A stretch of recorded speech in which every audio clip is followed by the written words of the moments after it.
Всем привет! So this video is kind of like a final or maybe optional step in the series of tutorials that are devoted to Russian cursive handwriting on my channel. And the first video was about whether or not you should be learning cursive. And the second one showed you how to write Russian letters in cursive, so separate letters. And the third one was kind of like a long but a very systematic way of looking at the connections between the letters in cursive. And as I said, there most mistakes that students make when writing in Russian cursive, it's the mistakes from not connecting the letters correctly to each other. So in this video kind of like looks at the variations in Russian cursive, because like in the classroom or like when you watch the videos here on YouTube, usually teachers try to teach you kind of like this classic standard Russian cursive writing, but in reality, people have like so many varieties and variations of cursive. So, and you can too, because it kind of adds the personality, right, to your writing, and I think it just like looks cool, other than that if everything is exactly the same. But at the same time, you have to remember it has to be easy to read for people. So that's our goal. So this one, just watch kind of like for fun. Maybe you will like some of the variations that I'm showing, and maybe you will incorporate them into your writing as well. Okay, начинаем. So here is that chart that goes with my method of remembering where the letter starts and where the letter ends, and several connections to make the connections in Russian cursive look nice. But it also can be somewhat intimidating. So today I'm going to show you variations that might help you with your Russian cursive. And our topic is variations in Russian cursive. So the first variation we start with will be 4 separate letters.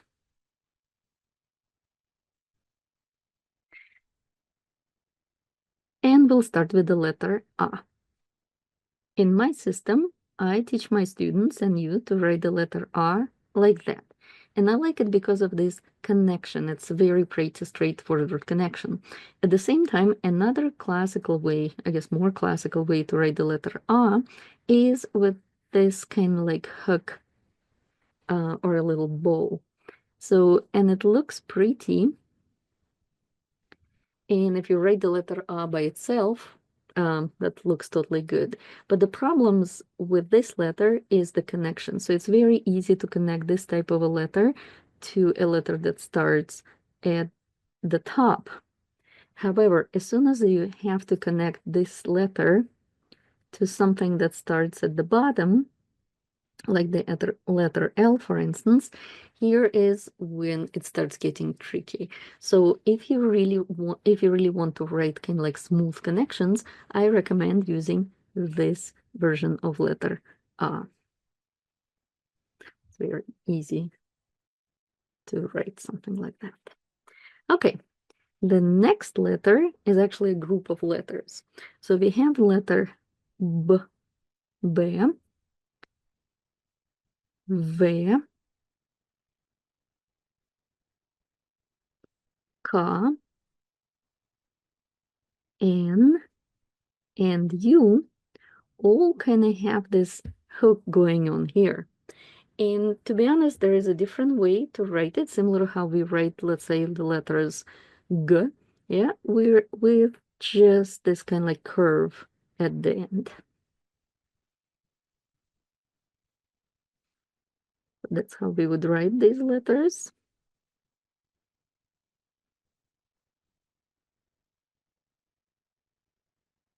So as you can see, we don't really need these hooks and kind of like this flowing. Sometimes it's hard to write it like that, and it's easier to write the letters, with simpler connections.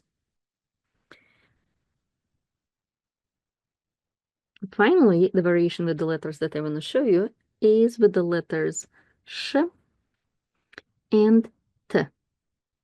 Some people, myself including, are using an extra little thing to indicate which letter they're writing.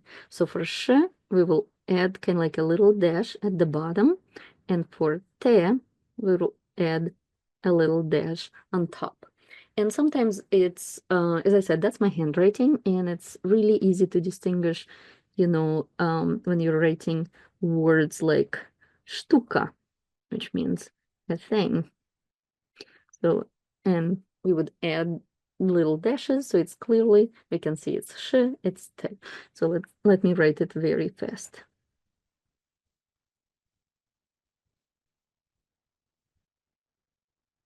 As you can see, the readability improves with that. And our second category will be connections.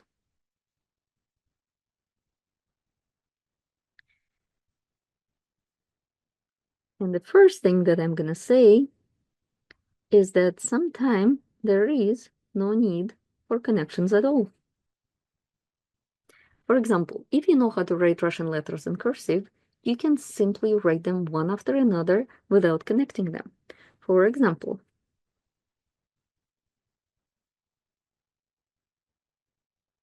so I wrote the word привет without really connecting the letters, but writing each letter in cursive.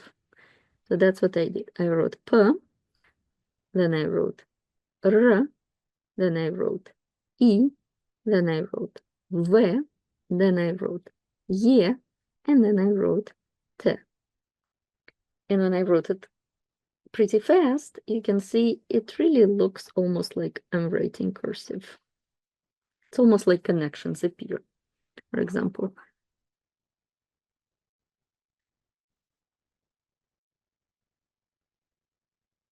As you can see, I wrote that again without connecting the letters, but it still looks like very nice cursive writing. So the next thing that I'm going to talk about is the variations when we're connecting the letters O, whether we are connecting another letter to it or we are connecting O to a different letter. So first of all, there are different ways to write O. So I was showing you the way of starting it about here. And then there's also some people start right here and connect it. And depending on how you write this letter, the connections would be different. So what I was showing you in terms of the connections to O, and O was part of group 4 in terms of how the letters start, and the letters that we had there were A, B, D, O, S, and F. So in the connection that I was teaching for these letters went kind of like this. We hug it and then we curve back. We hug it and then we curve back. We hug it and then we curve back. And same for O.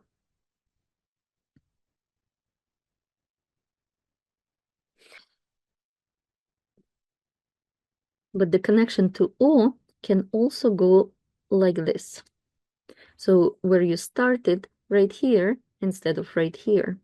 So for example, if I'm writing na, I can go like that, or I can go like that. And this is a much faster way of writing, but the more proper way to connect letters to O is this one, kind of like hugging, especially if you go by my category, because this type of a connection would be impossible to the letter S. Yeah, like you wouldn't be able to like start it right here. You still can use it for letters like A,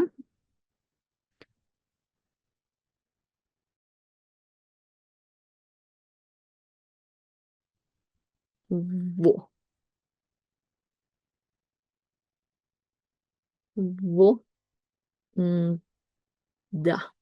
So all of these connections can be done in this way. So from here and then circling and then writing. Now, once again, I can like by approximation put all of these letters into one category, not to have too many of them. And this type of a connection will not work for the letter S. We really have to go with this kind of like hugging motion for S. Okay, and finally, one more thing about O is how we connect the letter O to other letters. So again, I was teaching you to connect it like that. So for example, if you're writing on or om. However, you might also see the connection to letters that starts at the bottom that goes like that.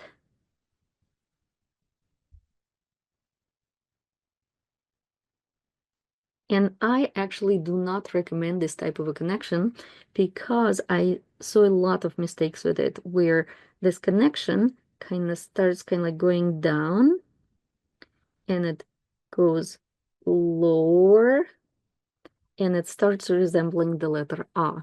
So when you're writing, if you're studying Russian at the university, be careful not to make this mistake because when we're writing something fast and we make this connection longer, it can be really confused for an A and you might lose points. Okay, that's it about the variations in cursive. Okay, that's the end of this video. I hope you found it useful. Thank you so much for watching and keep learning Russian, and I will see you in my new videos. Пока-пока.